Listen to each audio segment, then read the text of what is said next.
So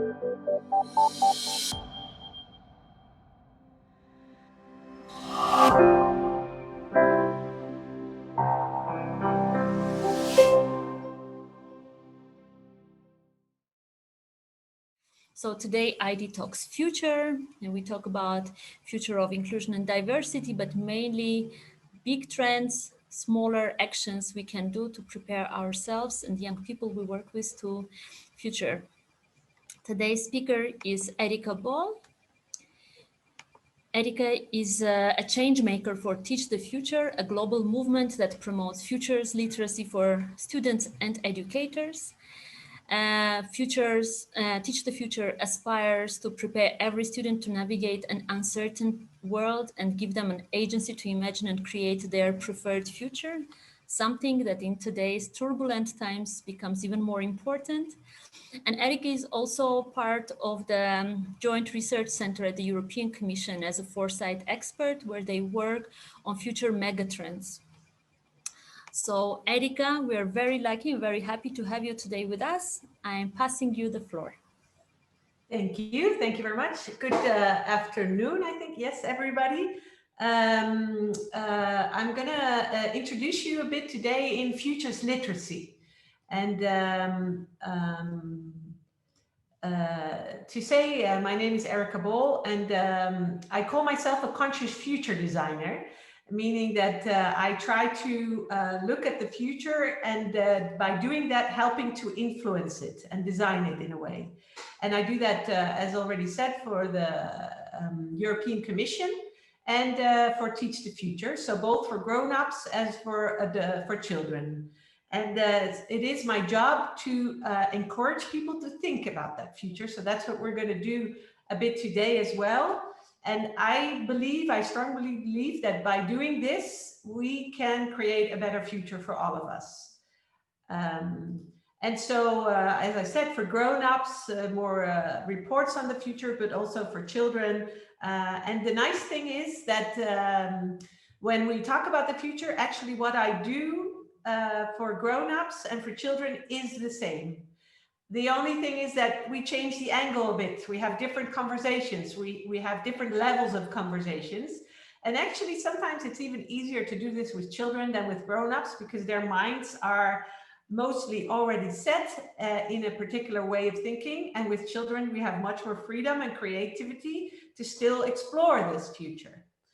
So I want to be starting this. I want to explore a bit with you also how you see the future. So I love to see all of you in the screen, and I'd love to see you raising hands on my questions. And I'm trying to see if I can all see you then properly. But I'm going to ask some questions, and if you think it is true, I would love you to raise your hand. So my first question is, who thinks the future doesn't exist yet? Who thinks the future doesn't exist yet? Okay, I see a few hands. Who thinks the future is fixed or determined already?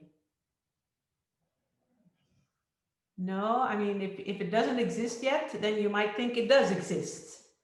So then I would see other people raising their hands. Or who thinks they can influence that future still?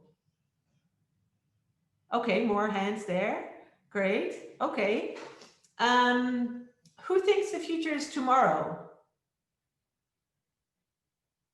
A few hands. Yeah, more. Who thinks the future is in 10 years? Also, yes. And who thinks the future is infinite? Yes, most hands are up. Okay, and who thinks about his or her own future a lot? Yeah.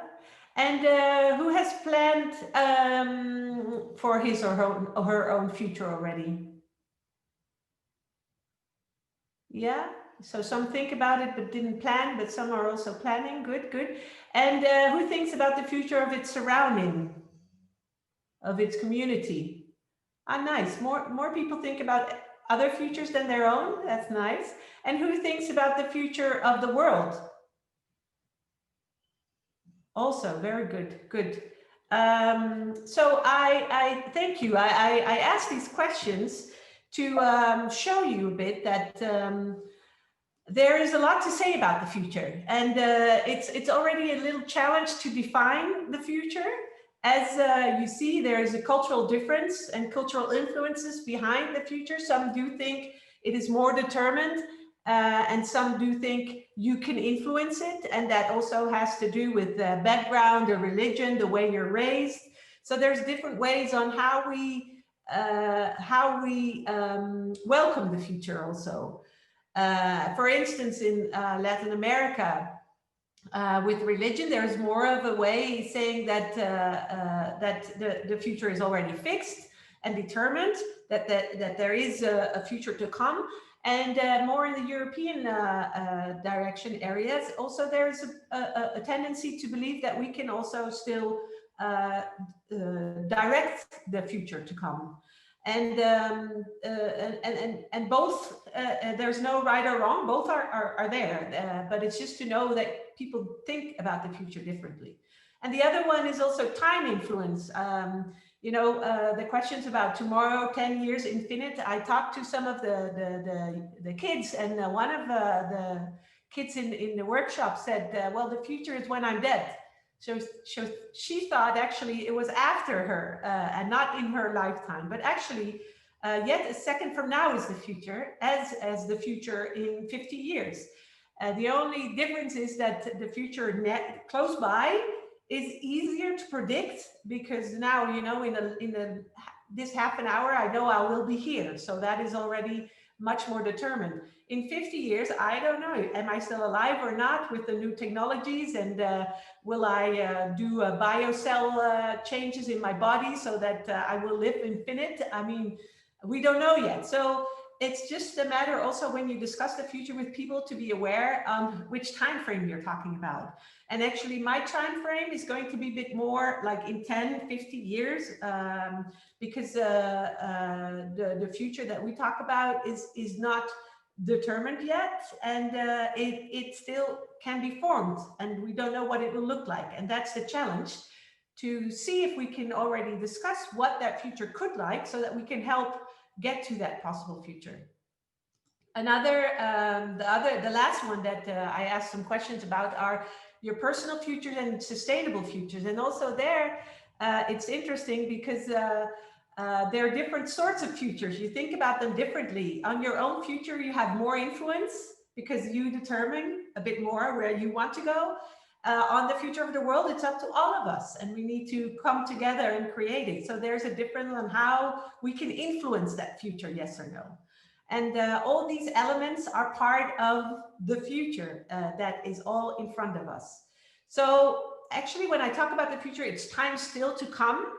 And why we talk about the future is because if we understand the future and its possibilities better, then we can make better informed decisions today. And that is the whole aim of trying to already discuss and visualize futures that are ahead of us. So we're going to do that a bit today, and I will start on discussing it from a grown-up perspective, as I work for the JRC, the Joint Research Center of the European Commission. And the nice thing is that actually this year there has been announced the first Strategic Foresight Annual Report by Vice President Šefčovič. And he's the Vice President for Interrelations and Foresight. So that means this is high on the agenda of the European Commission, as our future is uncertain, as we experience now also with COVID. We don't know what is going to happen. Climate change, technology, all sorts of aspects are changing, and what will it do for our future? So this is on the agenda. And what we do, for instance, in the Commission, in the Joint Research Center, is we have a megatrends hub. And that means that we discuss some megatrends, and megatrends are long-term driving forces that are observable now and will mostly have a global impact, meaning that they will be not just like short trends that are happening, but are trends that take along for like 30, 50 years and will change very slowly and gradually, but they will change the system. And so we defined 14 megatrends. And for instance, one is diversifying inequalities, climate change, changing nature of work, changing security paradigm. So there's 14 different mega trends, and you can check them online. And we're actually revising these mega trends into this new structure that I'll give you a sneak preview. It's not online yet, and I will show you a bit about the diversification of education, this megatrend, and to show you that there's a bless you, but not there yet. But to show you about the diversification of education, this megatrend, this is a 30, 40, 50-year process.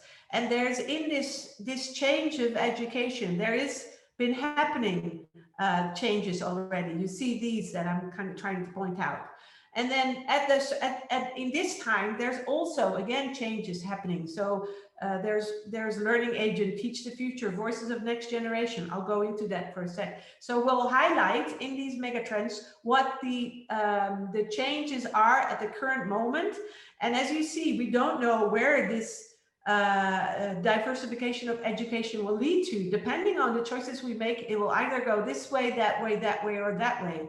Meaning it's still open, but if we see what is happening right now, and if we make certain choices right now, we can kind of see what possible futures are out there and which ones we like.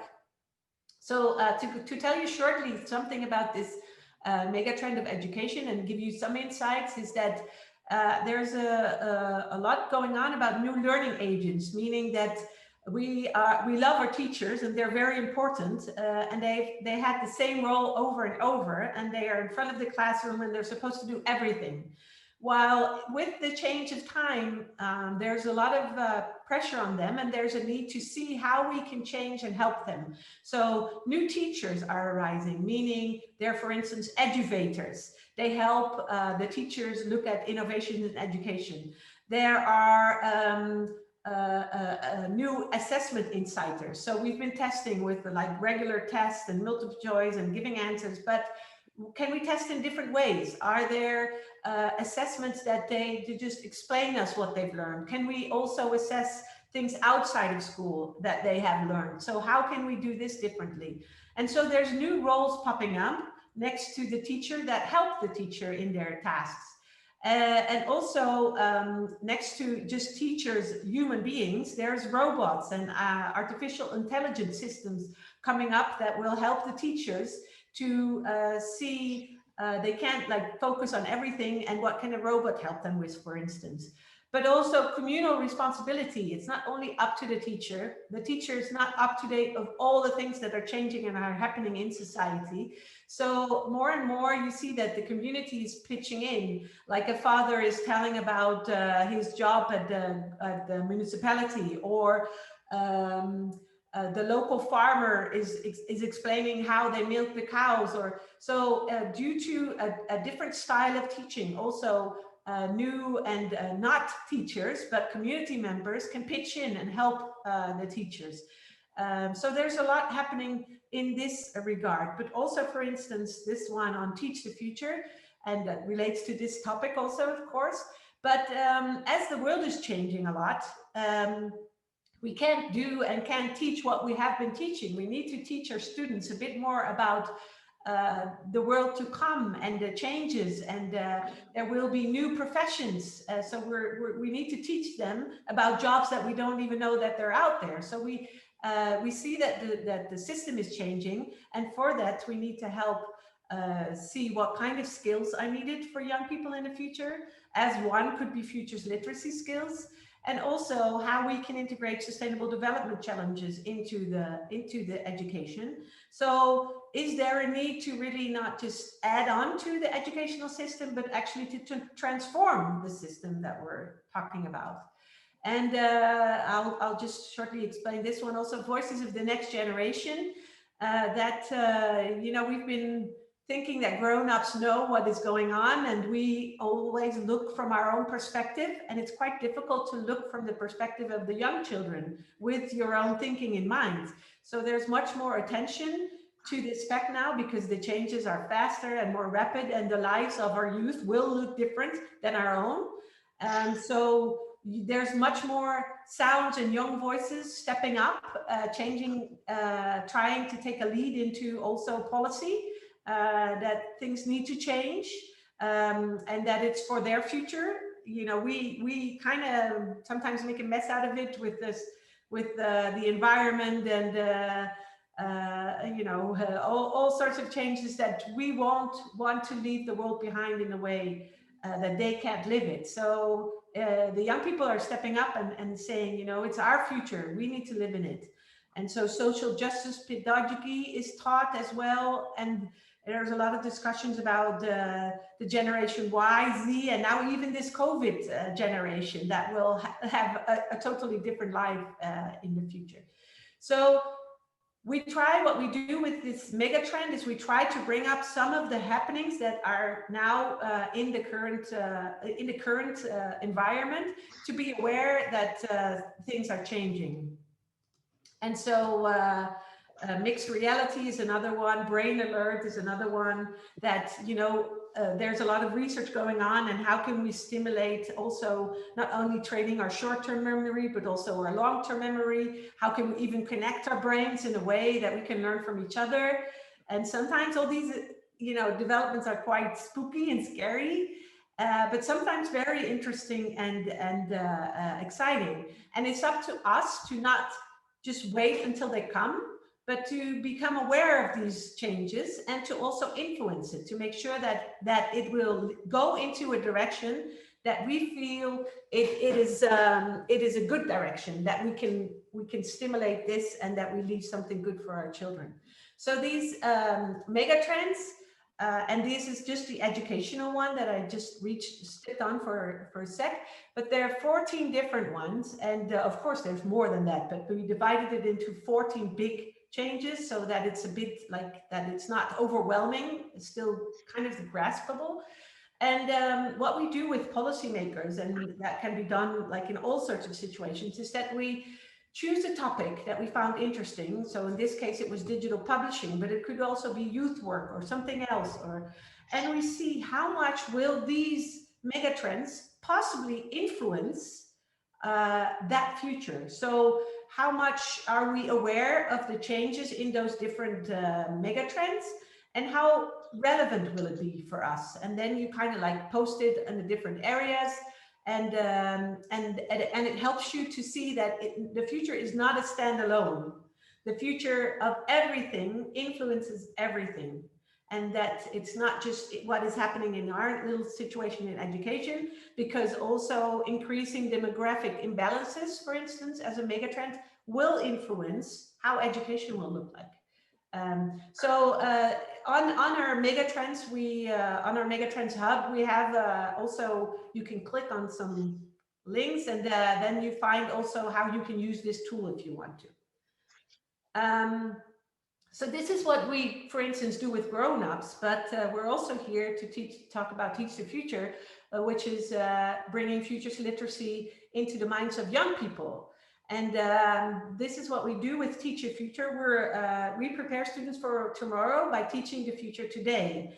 And we're a global movement that promotes futures literacy for students and educators. And actually, it's quite strange because, kids go to school to prepare themselves for the future, and they learn about the past mostly, about the present, but not really about the future. And also that is understandable, because we don't know what the future is. We can't say, this is the answer.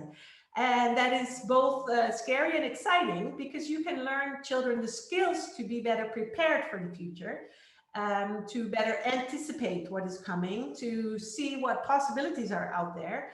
And that is opening up the floor, and not being the teacher and saying this is the answer, but giving them the space to discuss and see possibilities, which is it's a different way of teaching sometimes, but for some very familiar and for some a bit scary, but it's super exciting and the kids really love it.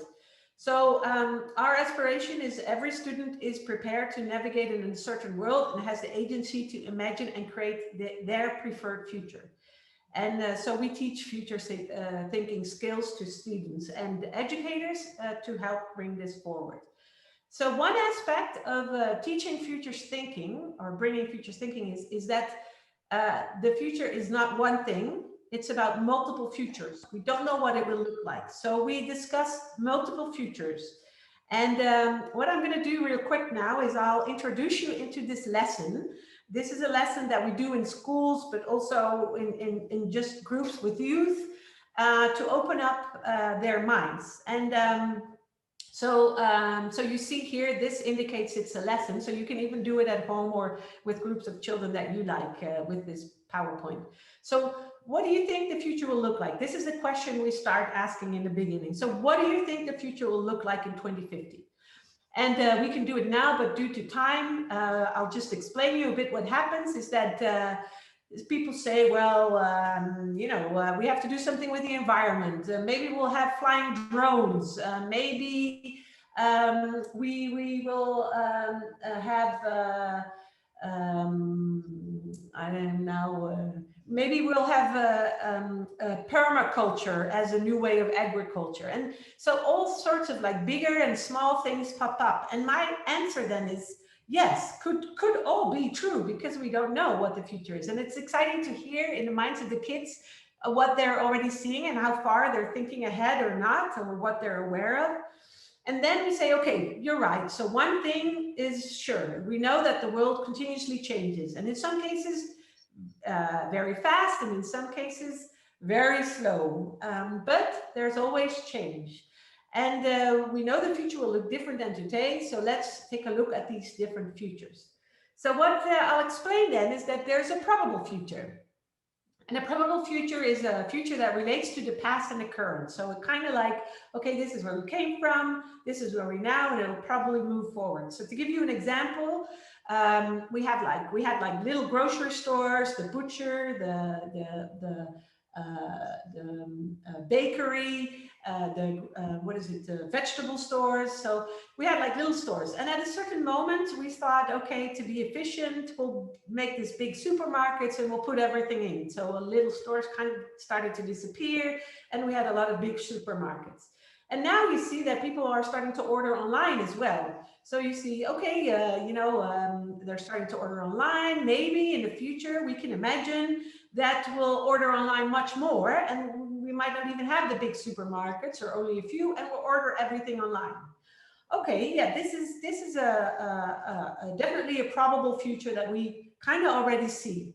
But next to this, we also have plausible futures, and that those are futures that relate to new developments. So instead of only thinking on the ones that we can also already see, there's even more futures if we can look also at the new developments that are happening. So to give you an example, there's 3D printers, and there's even already 3D food printers, meaning instead of like our regular apple from the tree, might we even have 3D apples printed in the future? So we not have a kitchen, but we have a 3D printer lab. And this is actually already happening. And then the laboratories, is it not a kitchen, but a laboratory? Because they're also already putting like pieces of meat in this laboratory to grow, and they come up and it grows into real life hamburgers that you can eat. And at the moment, there's still more than $1,000 or euros to eat one little bite of hamburger, but it used to be $1 million for this hamburger. So already the developments are speeding up. There's more techniques, and they're seeing if this would be a solution for still getting eating hamburgers, but not having a big feast stock out there. So these are things that are actually already happening. I mean, the question is if you like it or not, but these are happening. And then you have the possible futures. And the possible futures are futures that are determined by new combinations and ideas, things that, we didn't really put together yet because they were different developments. But if you put them together, there might even be some interesting changes. Or like our youth might even be thinking of new ideas, or they're in science fiction, that they will come up and innovate, make new developments. So meaning, if these things that we don't even know yet will develop, then there's even more futures possible. So, for instance, that we sniff our food in the future. As we don't eat, we can sniff it, because it's in the end not about we eat because we need energy, but it also affects our system, and we grow older because of that. So maybe if we can eat less, we can stay younger for longer. So we sniff it in a way. Or no food, because we just grow our own bio-nanotechnology. So there's little cells already that when you were born, they were put on ice. And after, I thought it was like 18 or 25 or around that age, we start to, grow older and regenerate already. So if we then use these cells that we put on lab in our bodies back, then we won't need food, and we won't grow older. I'm not saying this is any reality, but there is a lot of stuff going on in bio-nanotechnology, and putting like little cells on quake, on ice, or discussing if we should change cells in the womb already to, for instance, make them smarter or not, or and this is huge. I mean, what would this imply? Would everybody be smart, or would only the rich people be smart because they can afford it? And what is smart? What do you put in somebody's brain? We don't have diversity anymore. So these are exciting, scary things that are, possibly happening. So these are even possible futures. And then this is a bit where we think mostly in these probable futures, because we're aware of that a bit if we open our eyes. But then you see there's more futures, plausible futures, and even possible futures. So then if we know this, there are different futures possible. Isn't it possible that we can create our own future out of those futures? So what is our preferable future would then be the question. What is the future we would like to live in? And that is somewhere in these futures, which combination of all of this would be the future that we like. And so instead of asking the question, what do you want the future to look like in 2050? Sorry, what do you want the future to look is no, sorry. Instead of asking the question, what do you think the future will look like? The question I asked in the beginning is actually, what do you want the future to look like? And have that discussion. So I'll explain them this a bit and giving these examples to the kids. And then I ask them, create your own future. So they go in groups and they start to think about what future is it that I would like. And we do this with kids and grown-ups also. What is the future you would like? And then they share their ideas after discussing how they like their future. And then together we choose our favorite future, which is the most ideal future of the ones presented. And then you can either stop there and have a nice view of possible futures, but you can take it a next step even. And what can we do to make this future happen? Because I mean, you can imagine futures, hopefully, but how can we also see if we can get to those futures? So then I say it's not simple, of course, to get to these futures, but it's worth a try. And we say, we're here now. How do we get to this future that we thought of together? And so we need to take some steps to be able to get to that future. And so I'll give some examples saying, okay, if our future is we want to live on the moon, could be, I mean, this is not, this could be a future. Then the first question would be, how do we get there? Civilian flights to the moon, maybe. I mean, that's happening. They're doing all the research and they've sent out some of the civilian rockets already. But maybe we can design an elevator that goes to the moon, or roads to the moon, which way ever, or wings on our body so that we can fly with, or like a button to swoosh or like transform to that moon. Okay, but then that's all nice. But of course, we need to breathe in that ozone layer. So that would be a second question. How do we breathe then?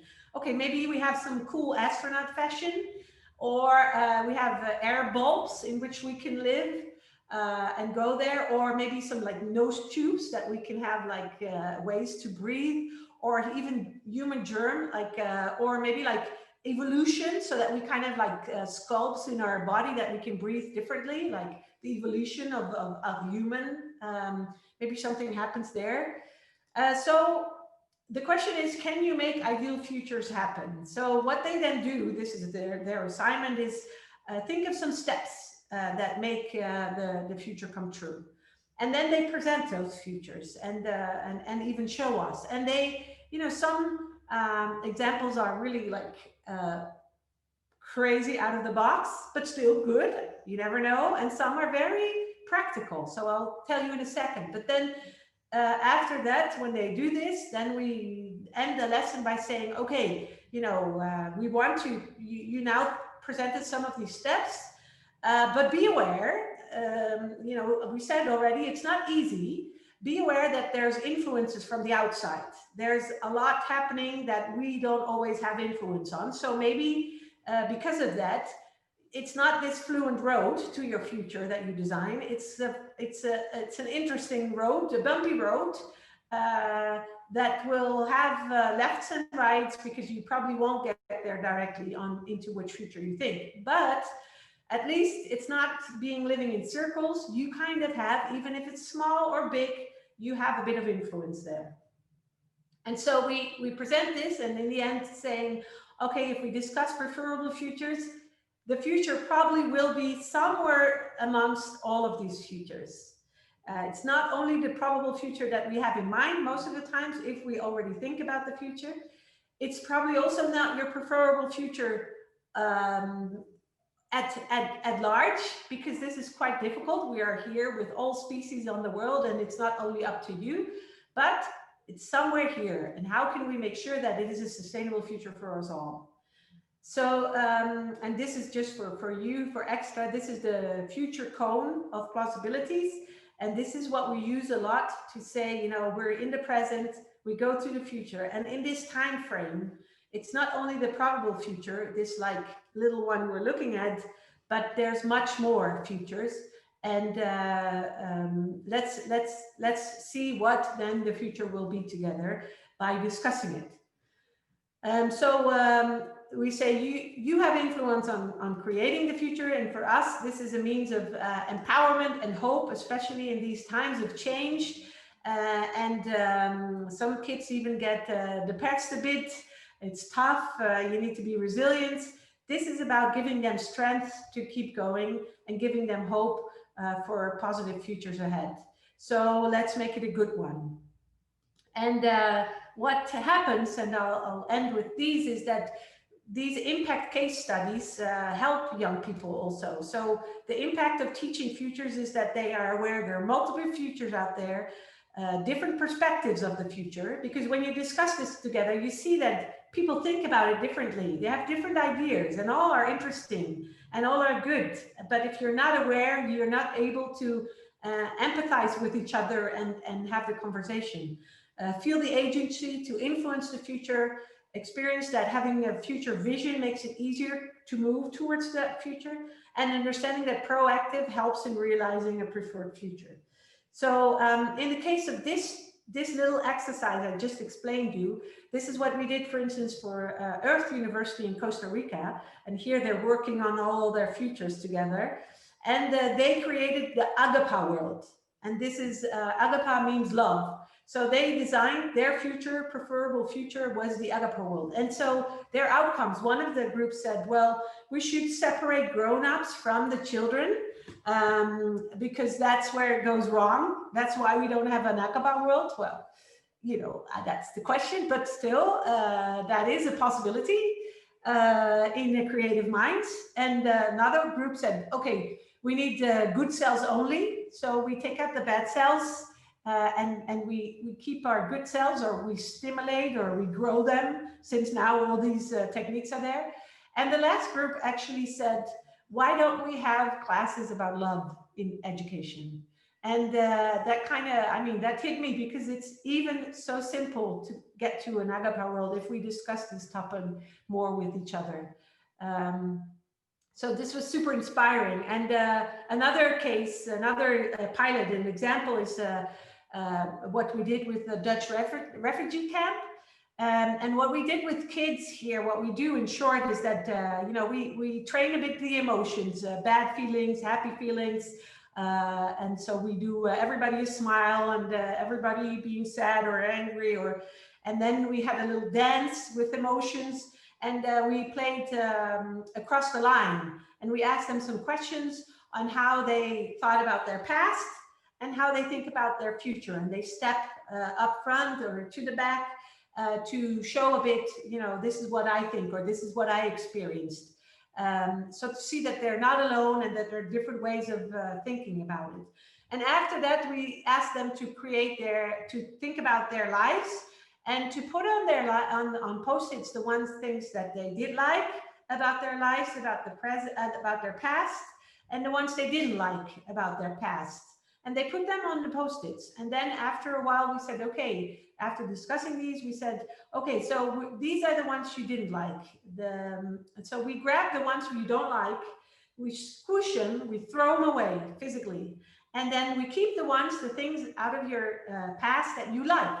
And we build them into your new future. And they started designing new futures for themselves with those good experiences in mind. And then they presented those futures to each other. And at the end, they got a certificate as they were their own future makers. And it really inspired them to let go a bit of what they had all experienced and to feel that there's hope and that there are new futures for them out there. And the last example I'd like to show you is about what we did with youth workers also. Is we have a project here which is called Kindertrendreden. It's a bit difficult to explain, but the children design the future. And so we have workshops with them, and these are actually kids from grote broer, grote zus, meaning like these kids don't have a quality time in school or at home, so they have places to go after school, and they have big brothers and big sisters, not their real brother and sisters, but they take care of them and they help them. So together with them, with that group and other kids from the community, we did a workshop on how they would see the future, and we explored them. Here's some like glasses, and they put in their like little things they found around them in the jar. And we discussed them. And with that, we made a document in which they described, this is what we think their future looks like. And they gave advice to the mayor of the city and said, this is how we like our future. And so here's where they present this reason to the mayor of the city. And what happened actually, that was to like all the audiences, but they were even invited into the community hall where all the mayor and their wethouders, I don't know what they're called, like all the people deciding for the community. And they handed this to the mayor as an official document. And now the city has to even answer to those advices. So they have to, every year they come back on what they did with the advices. So also with this, it was an empowerment for the youth that their voices matter and that it's their future. And they think about it, and they let grown-ups think about it as well. So these are some examples of how it influences our young people. And these are some experiences. So what kids say is, I'm excited to find my own path into the future when we do this, when we do work with futures literacy. Or this situation is temporarily, I will get out. I have hope again for a better tomorrow. I have never thought about the future. It opened my mind and made me realize that I can build my own. Or now I see that change can be fun. I'm not scared of it anymore. So this is what happens with kids when we discuss this future. And also what happens with teachers or people who work with futures literacy in education is that teachers say, I'm starting to think I'm doing my work well when I'm unable to answer my students' questions. And this is not easy for everybody, but actually it's very inspiring to ponder around on questions that are out there. And seeing kids shine again, giving them the strength to keep going. Or I have a much deeper relationship with my students. We work together exploring their path. And teaching the future allows me to experiment with the virtue of not knowing, because it's in the end, we don't know what is out there. So I think hopefully this gives a bit of an idea of what you can do with futures literacy and the future, that the future is changing, both for us of adults in our broader scope, but also for youth, and that it helps to at least be aware, to better anticipate or be more resilient, and as a next step even to help influence that future. So this is what we do with Teach a Future, and we welcome everybody who wants to join. We're a movement, so please join. We have a Futures Thinking Playbook, which we'll share the link that if you like, you can use it. And there's all sorts of exercises also that we also do in like camps with youth that can be used for free. We have a little library with other educational tools, some lessons. We have a YouTube channel that you can even experience a bit how it works, because it gives examples how kids interact. We do courses with teachers or people who are interested, and even trying to bring it into the curricula. And one of my missions, of course, also working for the European Commission, is to bring this forward in the educational sphere for European education programs. So this is where we are, mostly in our comfort zone, but this is where the magic happens. So I invite you to join us and do the same. So just to finish, action without vision is only passing time. Vision without action is merely daydreaming, but vision with action can change the world, as Nelson Mandela said. So I hope this will help you do the same. Thank you so much, Erika. It's been really interesting, and somehow connecting future to educating now is something that I think many of us can relate and see where we could actually have something meaningful to do and to contribute. To all our participants, there has been quite some posting interesting, important links in the chat. Please check them out, but also we will send them and it will be part of the article afterwards. So please don't forget to follow us on all the social media channels that my colleagues have shared in the chat as well. I would like to now shortly pass the floor to my colleague Maria. We have had quite some reactions in the chat. Maybe there is something immediate that we can bring to the attention of Erika before breaking into smaller groups. Thank you very much, Anna, and thank you very much, Erika, for the great talk. It was really inspiring. Well, the chat has been very engaging, and there has been a lot of reactions. Comment and a question: the future of 2050 or the present? And to rephrase, how can we shape the future? That's a quite generic question, but if you can give us, Erika, some short answer would be great. Yes, well, I think there indeed it's about changing today and tomorrow, and also we talk about futures literacy, but for us, part of futures literacy is the timeline and the time zone. So the past, the present, and the future relate to each other, as the past is even equally as important as the future, because the past is where we come from, what formed us, what we experienced, versus the future is where we're going and which is not there yet, and the present in which we live right now. And we shouldn't forget. So both history and future are part of where we are right now, and actually we should live in the present. And the only thing why futures thinking, or not the only thing, but is because if we understand a bit more where we're going, we can make better choices today. So it is actually all about today, because we don't know where the present leads us. I mean, the future leads us. So I hope just by thinking about the question on how to shape the future today is that you are conscious about the decisions you make. And that's the most important thing. I think a lot more specific questions will come also after our short work in smaller groups, where probably we feel more encouraged to speak, to share. Yes, Maria, you wanted to say something? Yeah, Maria, I think there was another question, but maybe it was answered by Erika when Erika showed the last part of her presentation. It was, I think, where people could find, Erika, examples of those exercises that they could do them then with their youth groups. Or you mentioned this playbook. Yeah, the playbook is something that it's actually drawn up by somebody from Sesame Street, but it's for you can do it with younger kids and older kids, depending a bit on how you play with them. So that is a full booklet available for you all to use. And I think you're sharing also the presentation, right? This one. So there you have the exercise also that I just explained. And in the library, we even have more, and also on YouTube. So a lot will, I mean, if you check the document we'll send after this, then you can find everything, I think. And otherwise, of course, if you have specific questions, feel free to reach out to me also. So for formulating some more specific questions, we will now go into breakout rooms for 15 minutes. Maria is getting ready to put you in some. And in the smaller groups, what we would like to encourage you to do is to share a little bit what were your impressions of the talk, what are your main takes out of it. And as a group, please bring back either one question or one insight you have after this input.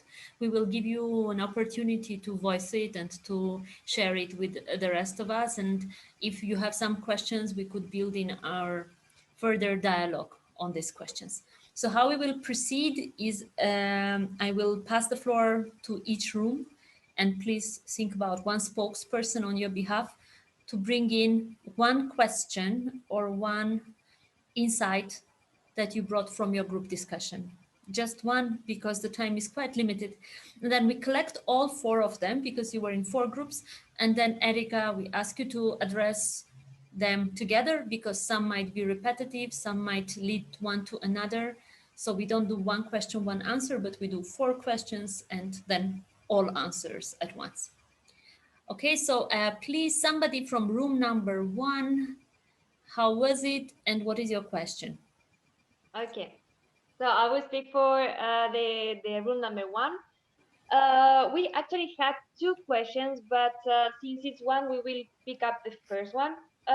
We would like to know at which time is the best, which age is the best moment to teach the children to think about the future. Because, for example, in the countries of the partner that I had on the group and my country, we start to have to take decisions of the sections we need to choose when we are 16 years old. So we would like to know if on which range of age you are conscious enough to know exactly what do you want, and but not ready yet to take a decision. So that's the formation of thinking about the future that could where it could take place. Yeah, thank you very much, Anastasia. And also I encourage you, everybody, if you have a question that is not fitting into this one question rule, still put it in the chat because we will be extracting all the comments and questions from the chat, passing them to Erika afterwards. And maybe this is something that she can incorporate in the article afterwards. Yeah, so thank you very much. Room 1, your question, I hope, is clear. And then let's pass to second group. Second room. Please unmute yourselves and go ahead. Is it us? Yes, that's us. I know, Oh. that's you. No, that's I was in the second room. Okay, please, Then me Barbara. too. Sorry. Go ahead, Eke. Oh, the main question is there a problem to be treated for the future? I mean, the future will come anyway. We can wait for it. So why should we design it if we don't have a problem?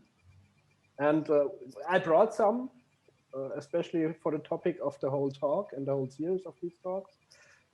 Yes, I think it would be good to define the problem to be solved, or the urge that that makes us gives us a reason to act and to redesign the future, that it doesn't come by itself, but in a way we design. And I didn't see, or both of us didn't see the urge for the inclusion, diversity action in the talk. So it would be good if we could make the transfer, and that would be. I have some ideas, but that would be now another 30 minutes, so maybe for now enough for that. And the second one was Barbara. Yes, I just realized that we work with young volunteers in our organization, is with living together with people with a mental disability. And each year we have a volunteer who's coming to share life with us. I once, 20 years ago, was a volunteer like that. It influenced my life, my future a lot. And I realized since now I'm in charge of this community of our organization that we have really an influence on society, on future society, about diversity and inclusion by working with these young volunteers, that it really influences them. So I already knew it, but I get a little more conscious now. Yeah, but it didn't help.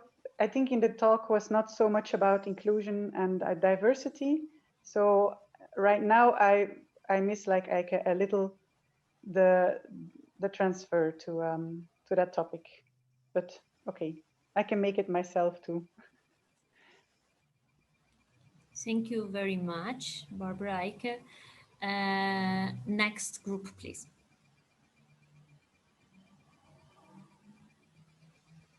Maybe it's our group. I'm not sure. Let it be your group. I think there is no correct answer here. The two questions that arise in our group and we were talking about, one was also, as you just mentioned, was this connection with the topic of inclusion and diversity, that it was not so clear for us, as you already said. And the other topic, so it was some criticism about that, about the expectations before to attend this activity. Other people were discussing that it was very, very interesting and very useful, excellent activity that we would like to introduce and to use. And the second question was about the risk of idealism, having it to make sure that, you know, there's the reality we need to map, and we have to find the balance between realism and idealism. So that was another question we were like talking and discussing about. So they were the two main issues. Thank you. Thank you very much. Yeah, there is another question on the chat about how do we want future inclusive societies to look like? Maybe again, yeah, in the same line of inclusion and diversity, focus on future education or educating for future. Thank you. And we have one more group, if I'm not mistaken, or maybe the group already put their question in the chat. Please, if you have still a question left, bring it to our attention. I think it's our group. Please. Because there wasn't any of the others. Okay, so in our group, we had a brief discussion about how the innovation and technology can shape the future. That's what Erika talked about, 3D printers and going to the moon and eating virtual hamburgers. So the kind of question that arose in our discussion was, how can public authorities, in this case, well, she works for the European Commission, so how can Europe make sure that these technological advancements are made wide available for everyone? How can, what is the cooperation, or how can public and private entities get together in order to create this inclusion? Like, how can we make this future available for everyone and not only for the people who can afford it? Thank you very much. So I think we gave Erika enough questions for other 2, 3, 4, 5, 10 similar length talks, but I just want to say that we have about 7-8 minutes for all of this together. Erika, you have the floor. Yeah, okay. For age, the younger you are, the less past you have, the more difficult it is to frame time for yourself. So we usually start, because our aim is not only to work with universities or higher education. This is where I started actually. I started at a university where we started teaching this, and we experienced that the young people there had a hard time working with this topic because they kept asking me, what is the answer? What do I need to do? What do I need to tell you? I said, I don't know what the future is.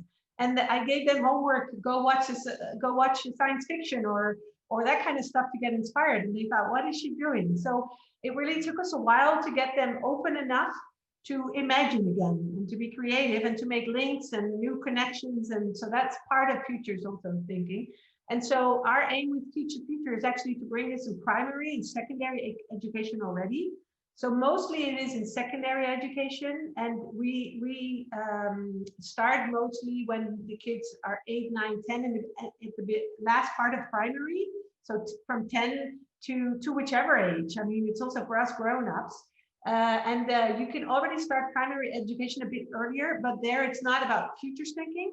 It's about helping to improve the skills that you need to be able to futures think. So being creative, imagination, being critical, hearing more voices, and that kind of stuff. So if what they do in young age is our challenge is not to cut off that thinking to say no, there's only one answer, but to keep that thinking open and to inspire them to keep being creative and that skill set that you need to be able to think about the future.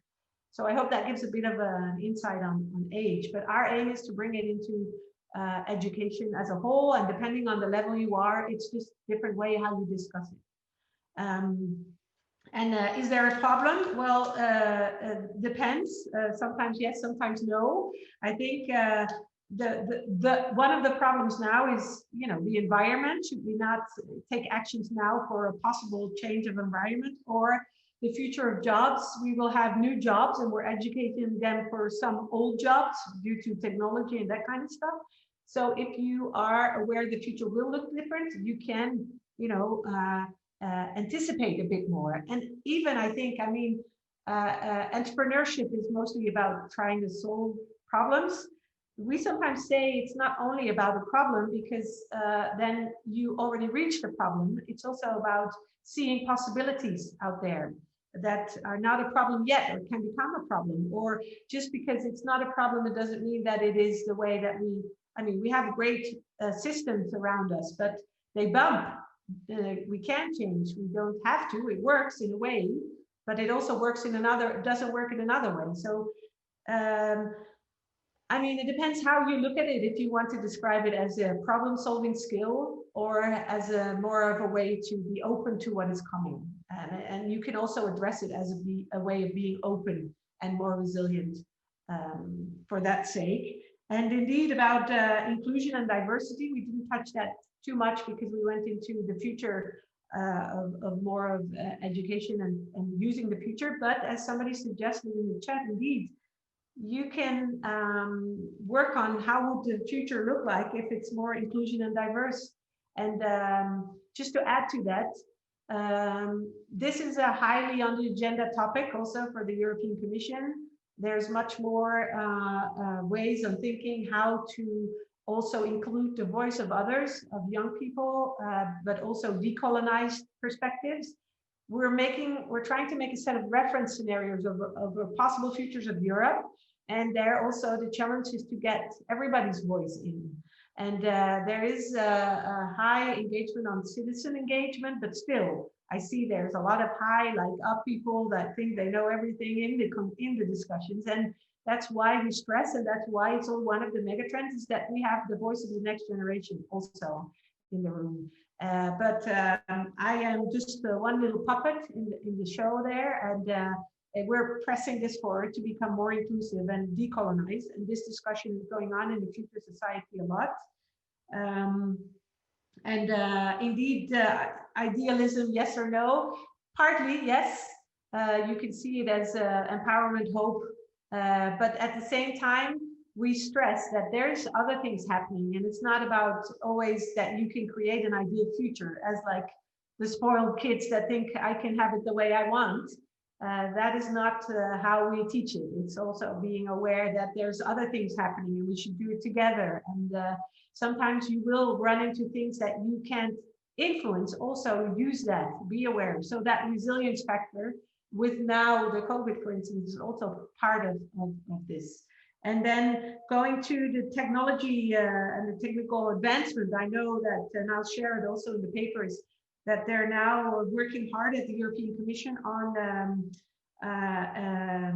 the digital skill set and getting that, making that inclusive for all, working very hard also to make sure that there's good internet connections everywhere to be able to use that technology, for instance. They started programs, I'll share it, to indeed try to make sure that this is not only for the ones that have the possibilities.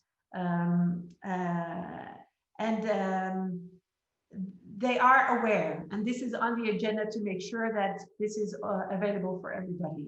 There's a bit, I mean, we know that they're trying. We also know that the Googles and the others, like the technology companies, are trying. Sometimes they say they do, but they cut it off because they are not really believers, and some are very pushing and hard and making sure this happens. And this is part of keeping this discussion alive, to make sure that we tell and stress this enough to make sure that this happens in the future.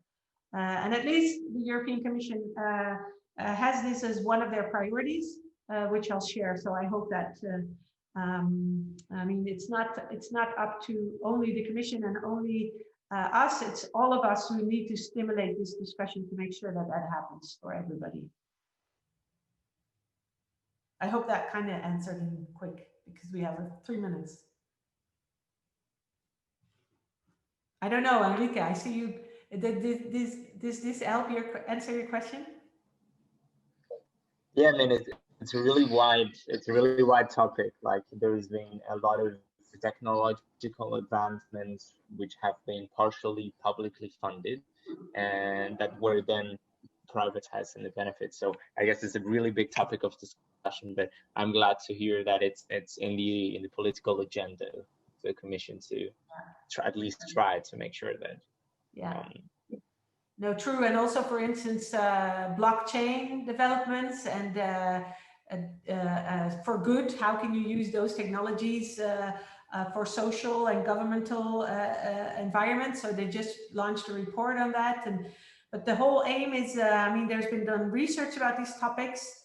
That is just a first step, but how to actually move this forward into the society in a proper way, these are huge discussions that are going on. And with what I said in the beginning, with Šefčovič agenda, bringing strategic foresight into the mix of policy design, is that the policy designers are triggered now to much more think about possible developments of the future and use that in their policy making instead of like running behind, because that's quite sometimes what happens, for instance, with privacy regulations, and now you know,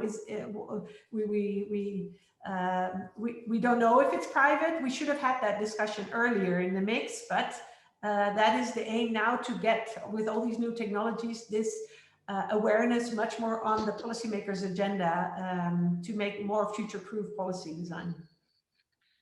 Yeah, thank you very much, Erika. I know that the topic is so wide, and maybe the promise of talking about inclusive and diverse futures came very abstract, or yeah, but what we wanted to start this discussion or conversation with is with where we stand as a field and how we can educate for the future, because future will come anyway, and how to make sure that this education is something that is accessible to more young people, that is not something that is very unique to a very small group of young kids, and how this is possible to replicable for different groups of people. So I think once you get a little bit the links and the toolkit, we will see how it is possible to adapt it to different realities, to different groups that you work with. But of course, I think there is a big discourse about and so many different scenarios of how we can make sure that this is a fair, just future that is coming, and that it's not creating a bigger divide between different groups and individuals, but rather bridging this gap. So thank you very much, Erika. We have to start wrapping it up. And future is so unpredictable. I started with a laptop, now I don't have a laptop, I'm joining with a phone. So I think it couldn't be a better metaphor for this exact ID talk. Just before finishing it off, I would like to pass the floor first to Olaja to share with us the graphic recording of today. Yes, here I am. Thank you so much. Thank you, Erika. It was really nice and filled with this example, especially at the end. It was really cool to get to know a bit more of what was exactly done in different projects. I'm going to share now. I hope you can see. Yeah, I'm sharing now the screen. So if you will select the speaker view, and then it will be pinned. So you should be able to see it in a bigger size, even though, of course, it's a bit difficult. But this will come to you as well later in the finalized version. So in general today, in this ID talk, we took a look at what we understand for future, how this understanding or perception might change or be influenced by personal conditions, time influences, cultural as well, and how this is addressed depending whether we work with adults or grown-ups or youth or children, youngsters in general. On the first case with adults, Erika shared with us a few of the mega trends that are included in the research work within the European Commission Joint Research Center. So we took a look at how these changes, the decisions that we make now influence the future regarding these trends. And then when it comes to Teach the Future, the movement that empowers youngsters and teachers to think, develop these future thinking skills, then we were seeing not only these examples, but also, talking about these multiple futures and how we can bring these thoughts and these strategies through simple exercises and methods. So to start kind of shaping it together, it was really cool to see these possible, probable, plausible, preferable futures. And it's really, really nice. So I will also transfer it later in a visual way. And yes, so as for the question and answers, it will be developed also taking the comments from the chat and the further explanation from Erika. So this is not at all the final version, but you will get it very soon. Thank you very much, Olaja. As always, very, very nice to wrap it up, to look at our experience in a very visual way. So thanks a lot for that. Today's ID talk is almost over. Erika, if you want to say some couple final words before I pass the floor to the Salto Inclusion and Diversity team. No, thank you. Just thank you for being here, and I just hope it inspired, and I wish you a good future also. Thank you very much. Now that we know it's more in our hands that we think, I think there is more hope for it. And if before leaving, everybody could start putting a couple words or single word comments into the chat box, sharing your impressions and giving a little bit of an evaluation to today's talk, we'll be very grateful. Now I pass the floor to colleagues from Salto Inclusion and Diversity.